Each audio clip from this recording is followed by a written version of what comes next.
किंवा गाव, प्रत्येक ठिकाणी तुम्हाला एक तरी शिवमंदिर दिसून येईल. पण महाराष्ट्रात अशी काही शिवमंदिरे आहेत ज्यांनी प्राचीन संस्कृतीचा वारसा जपला आहे. ही मंदिरे पुरातन बांधकामाचा एक उत्तम नमुना आहे. तर मंडळी, आज आपण श्रावणानिमित्त महाराष्ट्रातील प्राचीन संस्कृतीचा वारसा जपणाऱ्या काही शिवमंदिरांविषयी जाणून घेणार आहोत. त्यामुळे हा व्हिडिओ शेवटपर्यंत नक्की पहा. नंबर 1.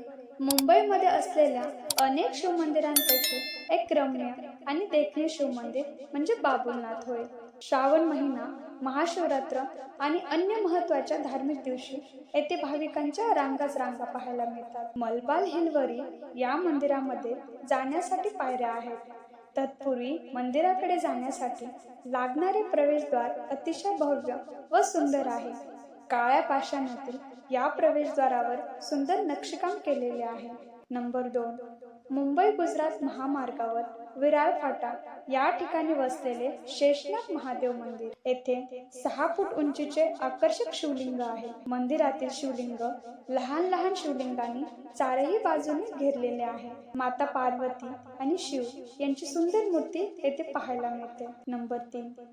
ठाणे जिल्ह्यातील अंबरनाथ येथील अंबरेश्वर मंदिर म्हणजे एक स्थापत्य कलेचा अद्भुत नमुनाच आहे. जगातील सर्वात प्राचीन वास्तूंपैकी एक अशा या मंदिराच्या गर्भगृहावर छप्पर नाही. त्यामुळे या मंदिराला अंबरेश्वर मंदिर असे म्हटले जाते. मंदिरात महत्त्वाच्या स्वयंभू पिंडीची पूजा केली जाते. या मंदिराचे बांधकाम हेमाडपंथी असून त्यावर विविध देवतांची शिल्पे आहेत. नंबर 4. महाराष्ट्रात पालघर जिल्ह्यातील वसई तालुक्यातील नैसर्गिक सौंदर्याने नटलेल्या डोंगररांगेमध्ये तृंगारेश्वर मंदिर. हे मंदिर महादेवाला समर्पित आहे. या मंदिराच्या क्षेत्रात अनेक मानवनिर्मित कुंडे आहेत.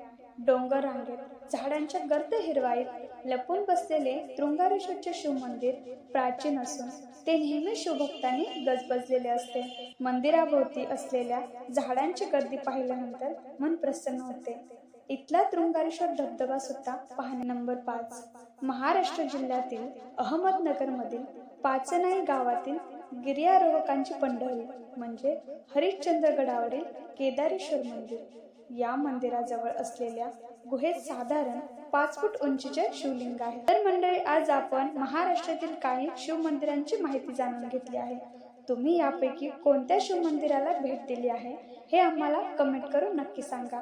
व्हिडिओ आवडला असेल तर लाईक करा, शेअर करा. आणखी चॅनलला सबस्क्राईब केले नसेल तर सबस्क्राईब करा. धन्यवाद.